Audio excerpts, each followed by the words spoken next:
نحمدہ ونصلی علی رسولہ الکریم اما بعد اعوذ باللہ من الشیطان الرجیم بسم اللہ الرحمن الرحیم یا ایھا الذین آمنوا اذا قمتم الی الصلاۃ فاغسلوا وجوہکم وایدیکم الی المرافق۔ اللہ تعالیٰ نے اس آیت میں نماز کے وقت وضو کرنے کا حکم دیا ہے، اور آج کل سردی کا موسم ہے،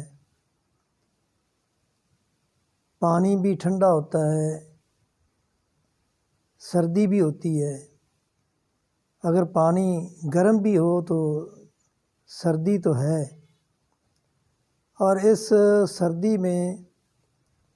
بعض لوگ جو ہے وہ نماز پڑھنا اس وجہ سے چھوڑ دیتے ہیں کہ سردی کی وجہ سے پانی میں ہاتھ ڈالنا، وضو کرنا ہمارے لیے بہت مشکل ہے۔ حالانکہ انہیں اس بات کا علم ہونا چاہیے کہ رسول اللہ صلی اللہ علیہ وسلم نے مشکل حالات میں وضو کر کے نماز پڑھنے کی جو فضیلت بیان کی ہے وہ اتنی زیادہ ہے کہ انسان تصور بھی نہیں کر سکتا۔ ایک دفعہ حضرت ابو ہریرہ رضی اللہ تعالیٰ عنہ اس حدیث کے راوی ہیں، اور مسلم کی یہ روایت ہے، فرماتے ہیں کہ رسول اللہ صلی اللہ علیہ وسلم نے ایک مرتبہ صحابہ کو یہ بات کہی، فرمایا کہ الا ادلکم علی ما یمحو بہ الخطایا ویرفع بہ الدرجات، کیا میں تمہیں ایسا عمل بتاؤں کہ جس کی وجہ سے اللہ تعالیٰ گناہوں کو مٹا دیتے ہیں اور درجات کو بلند کرتے ہیں؟ صحابہ نے عرض کیا، اے اللہ کے رسول، آپ وہ عمل ضرور بتائیں۔ تو آپ نے 3 عمل بتائے۔ آپ نے پہلا عمل جو ہے آپ نے فرمایا اسباغ الوضوء علی المکارہ،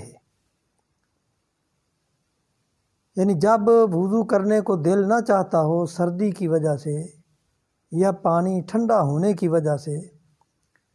اس وقت اگر کوئی وضو کرتا ہے، اور اسی طرح کثرت الخطا الی المساجد، اور کثرت سے مسجد کی طرف قدم اٹھانے والا، اور تیسرا عمل آپ نے بتایا انتظار الصلاۃ بعد الصلاۃ،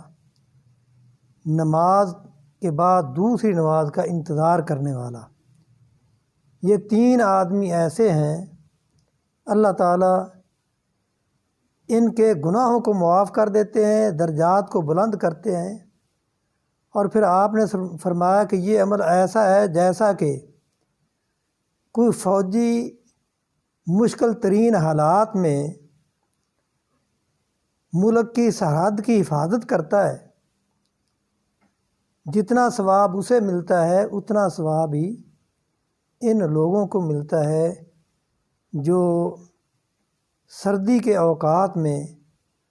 جب وضو کرنے کو دل نہیں چاہتا، پانی میں ہاتھ ڈالنے کو دل نہیں چاہتا، تو وہ وضو کرتے ہیں اور نماز پڑھتے ہیں۔ اور بسا اوقات بعض لوگ ایسے بھی ہوتے ہیں جو دکھلاوے کے لیے بغیر وضو کے ہی نماز پڑھ لیتے ہیں، تو ایسے لوگوں کے لیے رسول اللہ صلی اللہ علیہ وسلم کی وعید بھی بہت سخت ہے۔ علامہ ابن قیم رحمہ اللہ نے ایک واقعہ بیان کیا ہے طحاوی کے واسطہ سے، فرماتے ہیں کہ انہوں نے ایک مرفوع روایت بیان کی ہے جس میں یہ ہے کہ قبر میں ایک شخص کو 100 کوڑے مارے جائیں گے، اور 100 کوڑے مارنے کے بعد اس کی قبر کو آگ سے بھر دیا جائے گا۔ وہ فرشتوں سے پوچھے گا کہ میرا کوئی ایسا عمل تو بظاہر نہیں ہے جس کی مجھے یہ سزا دی جا رہی ہے۔ تو فرشتے اسے جواب دیں گے تیرا ایک برا عمل ہے جس کی وجہ سے تجھے یہ سزا مل رہی ہے، اور وہ عمل یہ ہے کہ انا کا صلیت صلاۃً بغیر طہور، تو نے بغیر وضو کے نماز پڑھی تھی، اور دوسرا تیرا عمل یہ ہے کہ تو ایک مظلوم کے پاس سے گزرا، تو نے اس کی مدد نہ کی۔ تو گویا کہ بغیر وضو کے نماز پڑھنا یہ اتنا بڑا جرم ہے کہ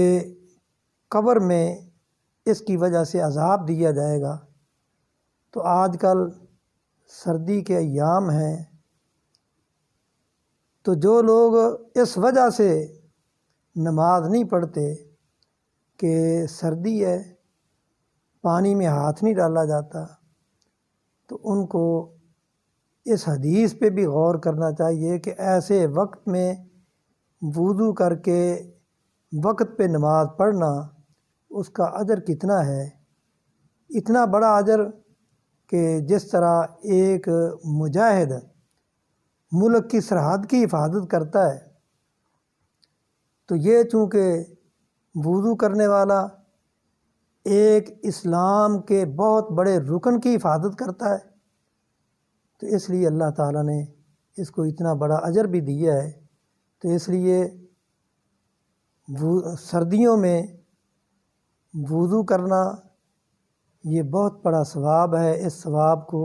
حاصل کریں۔ اللہ تعالیٰ سب کو اس حدیث پہ عمل کرنے کی توفیق عطا فرمائے۔ وآخر دعوانا الحمدللہ۔